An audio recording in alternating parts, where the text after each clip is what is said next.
Mungu huwa haachilii baraka kwanza bila wewe kufanya jambo. Tumeona kwa Ibrahim alipotii kutoa sadaka ya mtoto wake wa pekee, Mungu akaona moyo wake, akamwambia sasa nimeapa kwa nafsi yangu na nimejua kwamba unanipenda, akaachilia ule mbaraka. Ukiwa na uhakika hii ni sauti ya Mungu, usiangalie mazingira unapitia, usiangalie nyakati unazopitia, kwa sababu anataka ufanye jambo, yeye aachilie mbaraka kwako. Amen. Tufungue kile kitabu cha Luka mlango ule wa 5 mistari 7 ya mwanzo. Luka 5 mstari wa 1 mpaka ule wa 7. Biblia inasema, ikawa makutano walipomsonga wakisikiliza neno la Mungu, yeye alikuwa amesimama kando ya ziwa la Genesareti. Akaona vyombo viwili vimekaa kando ya ziwa, lakini wavuvi wametoka wanaosha nyavu zao. Akaingia katika chombo kimoja, ndicho chake Simoni, akamtaka akipeleke mbali kidogo na pwani. Akaketi, akawafundisha makutano ali chomboni.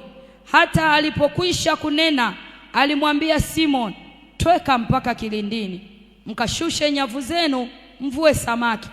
Simoni akajibu akamwambia, Bwana mkubwa, tumefanya kazi ya kuchosha usiku kucha, tusipate kitu, lakini kwa neno lako tutazishusha nyavu. Basi walipofanya hivyo, walipata samaki wengi mno, nyavu zao zikaanza kukatika. Wakawapungia mikono washirika wao waliokuwa katika chombo cha pili waje kuwasaidia. Wakaja wakavijaza vyombo vyote viwili hata vikataka kuzama. Bwana Yesu asifiwe. Haleluya, watu wa Mungu. Kumbuka tu tunamalizia kile kipengele chetu kwamba sababu mojawapo ya sisi kuto kupokea majibu ya maombi yetu kwa wakati na kwa kiwango tunachotaka ni kuto kuisikia sauti ya Mungu na kutii na kutenda sawa sawa na maelekezo yake kwa wakati na kwa kiwango. Bwana Yesu asifiwe. Hapa tunaona hawa watu, Yesu yuko anafundisha. Wakati anafundisha, anaona watu wanamsonga.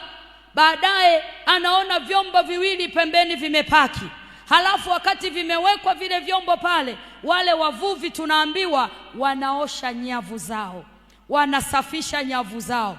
Kwa sababu gani? Wamepambana usiku mzima, hawajapata kitu. Kwa hiyo ni kama vile wamekata tamaa, hakuna namna tena, hakuna njia nyingine tena ya kupata samaki. Halafu wakiangalia ni asubuhi, wavuvi wanavua usiku, sio asubuhi.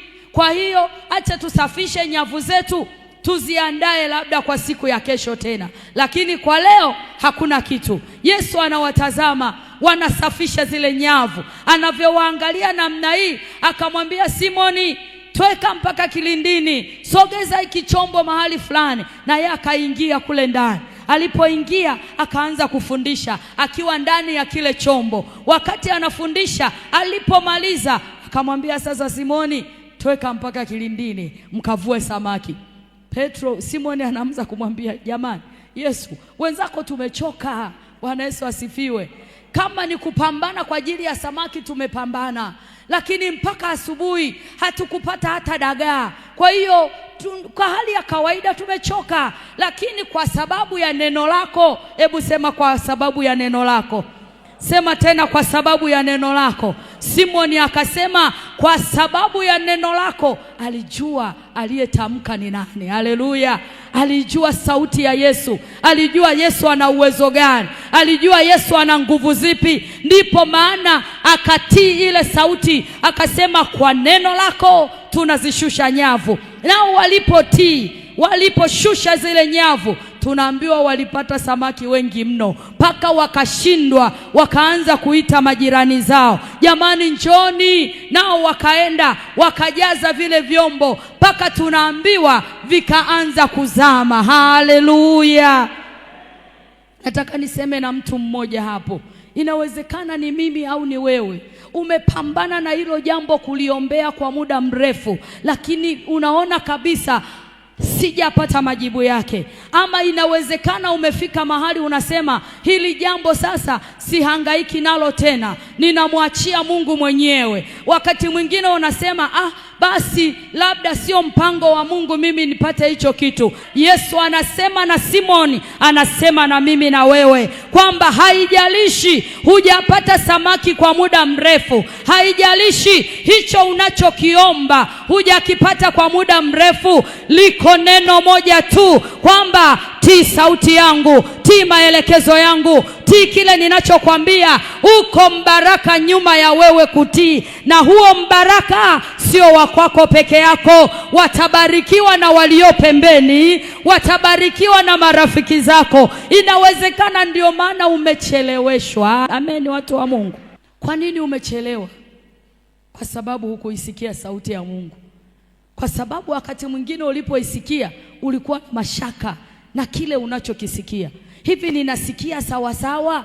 Hivi ninachokielewa ndicho? Hiki ninachoambiwa ndicho? Unaweza ukasemeshwa na Mungu, beba kitu cha thamani, peleka kwa yatima. We ukabaki unaangalia, mimi sina cha kupeleka huko Bwana, nilicho nacho ni kidogo sana, wanaopelekaga ni matajiri. Nataka nikwambie, Mungu anaiangalia sadaka yako ya mwisho. Mungu anaitazama kile kidogo ulicho nacho, ndiko anakoanzia kukubariki. Kama hautaamini, nenda kamuulize yule mwanamke aliyetoa senti 2 katikati ya kapu la sadaka, waliozunguka matajiri wakatoa vilivyowazidi. Yeye alipotoa senti 2, Yesu alimwangalia akasema, hakika huyu ametoa kuliko wote. Kwa nini? Anaangaliaga pale umeishia. Halo, anaangalia kile cha mwisho, anauangalia moyo wako. Unakiangaliaje hicho cha mwisho na moyo wako? Halafu anakwambia, mwanangu, hapana, nimesikia maombi yako, nimeona hitaji lako, najua umekata tamaa, najua umechoka, lakini ninalo neno moja tu kwamba tii sauti yangu na Mungu ataachilia baraka kwako. Haleluya, watoto wa Mungu. Kwa hiyo kiwango chako cha kupokea mbaraka wako ama kupokea majibu ya maombi yako kwa wakati na kwa kiwango unachotaka ni kutokana na kiwango chako cha usikivu. Unaisikiaje sauti ya Mungu? Unaielewaje sauti ya Mungu?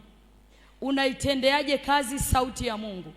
Kuna watu ambao Mungu anaweza akamsemesha leo kwamba hebu toa sadaka kiwango fulani, akasikia mzigo kabisa moyoni mwake akiwa kwenye ibada. Anaweza hata akaahidi kwamba niko tayari nitatoa 100,000. Akitoka pale anashangilia, akifika nyumbani amesahau. Anaposahau, anawapatia tena kazi wazee wa kanisa kumfuatilia. Wewe si uliahidi? Kile ulichoahidi basi tunakihitaji tukakifanyie kazi. Unaanza hata kuwakasirikia. Wazee wa kanisa wanafika mahali wanachoka. Huo ni mpango wa adui. Haleluya. Wewe uliyeahidi, uliisikia sauti. Kwa nini unazuiliwa kutoa kile ulichoahidi? Huyo ni adui, anazuia mbaraka wako. Haleluya, watu wa Mungu. Anazuia zile baraka ambazo Mungu alikuwa amekusudia aziachilie kwenye ile ahadi uliyomwambia Mungu kwamba nitatoa hiki. Kwa hiyo kama uliwahi kusikia sauti ya Mungu ikikusemesha jambo na ukaahidi yumkini ndani ya moyo wako, ama ukaahidi waziwazi halafu ukutekeleza, ulifunga baraka zako. Amen. Ulifunga baraka. Ukishaona umeanza kufuatiliwa, hata ukiitoa ile sadaka, hautaitoa kwa moyo mkunjufu, utaitoa kwa moyo wa kukunjamana. Matokeo yake utabeba mauti kama aliyoibeba Kaini. Kaini alitoa sadaka yake sawa. Alipoona mwenzake amebarikiwa, yeye moyo wake umekunjamana. Mungu alirudi akasema naye, akamwambia, Kaini, sikia, kwani ukitoa kwa moyo wa kunyooka tu, ukifanya vizuri, kwani sina wewe utapokea mbaraka? Lakini alikunjamana. Bwana Yesu asifiwe.